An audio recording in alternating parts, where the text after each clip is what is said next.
back to Lunch at the Market. We hope you've been able to avoid the blender that is the stock market right now. Holy cow, it is a recipe of bull and bear stew. It doesn't matter what you are.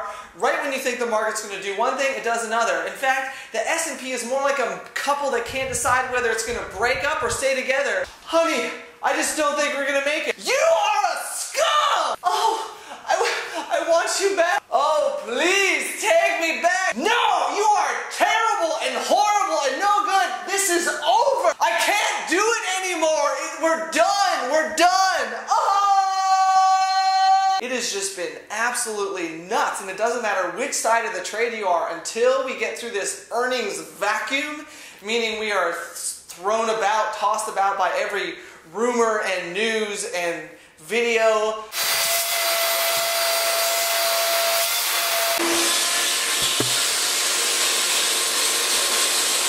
Thank gosh they finally stopped rerunning the same footage of Greece over and over and over again. We're tired of hearing about Greece, which has the GDP of like Rhode Island, guys. So until we get through this macro, disgusting tornado, blender, vacuum,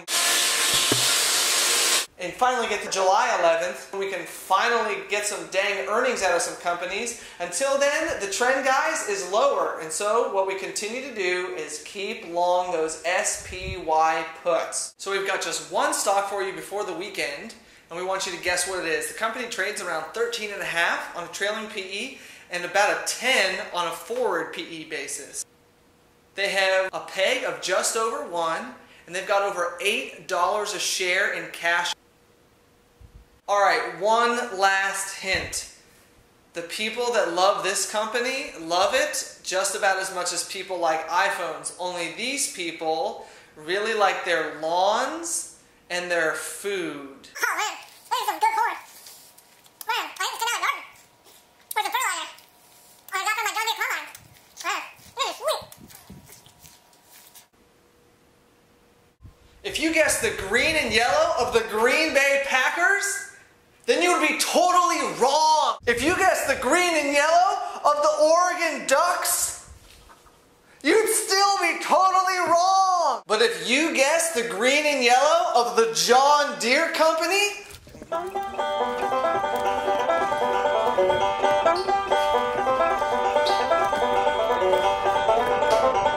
you would be totally right. John Deere. This company, headquartered in Moline, Illinois, has been around since 1837. The company earns about $29 billion a year in revenue.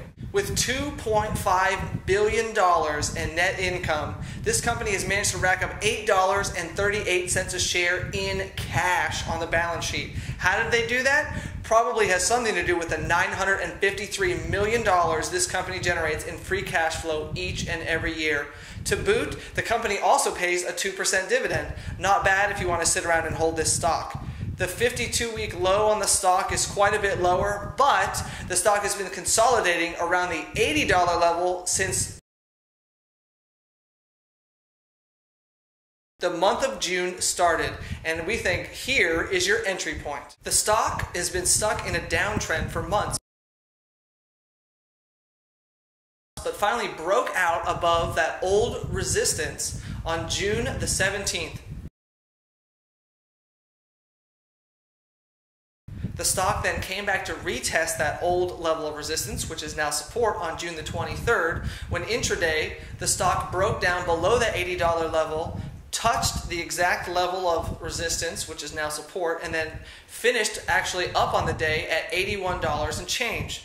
This successful breaking of the $80 level, bouncing, hitting that old technical level, and then trading back up is a bullish signal. We think the stock continues to trade around this $80 level until we get closer to earnings. Caterpillar is actually going to report earnings on July the 22nd. This will be our first look. Deere has three main segments that they operate: agriculture and turf, construction equipment, and then financing. They do actually offer dealer financing just like a Honda or a Ford or a Toyota to farmers who want to lease this equipment or buy on credit. So when we get earnings numbers from Caterpillar, which has a very similar business model except they're nowhere near as big in agriculture and turf as your Deere is, we're probably going to see some pin action. So look out for Caterpillar earnings, which are going to come first in July, and then that'll be a read through to the earnings that we see in Deere out to August. Today's trade is, of course, the trade that we pioneered this week, the mirror trade. If you pulled up an options chain, then you're going to see that the trade looks the same on both sides. You're long the 70 call and put and short the 75 call and put against it. So the mirror trade, of course, we like to give you flavors, and we'll do the math for you. You can thank us later. The August mirror trade for the 70-75 is $2.90. You can snatch up the September mirror trade for $2.50, and then you can go all the way out to December if you want for only $1.90. That's right, $1.90.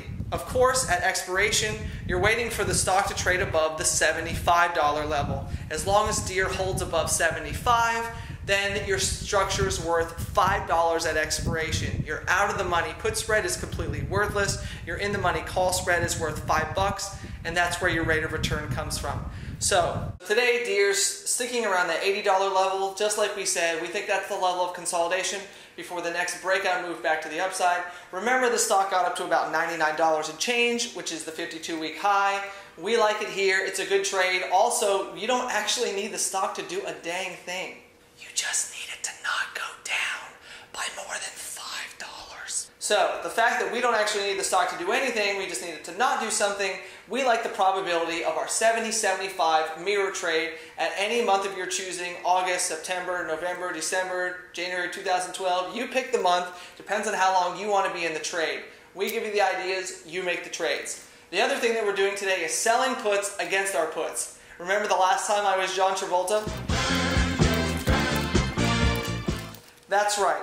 We're long puts out in August, and when the S&P is down over 10 points in a day, we like to sell puts near dated. Okay, this is a calendar. We're long the further dated August puts, and we would sell those puts out in the front month. We want to sell them far enough down so that every month they expire worthless. What you're effectively doing is turning your long puts into a long put spread. We hope not to get that called away, right? It would be called away if we went through our short strike put.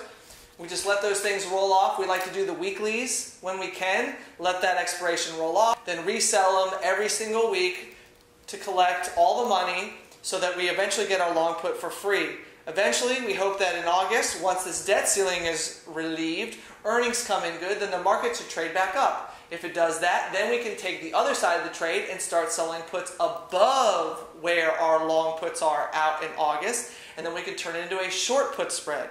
So that's the way that we're going to play. Look, keep some cash.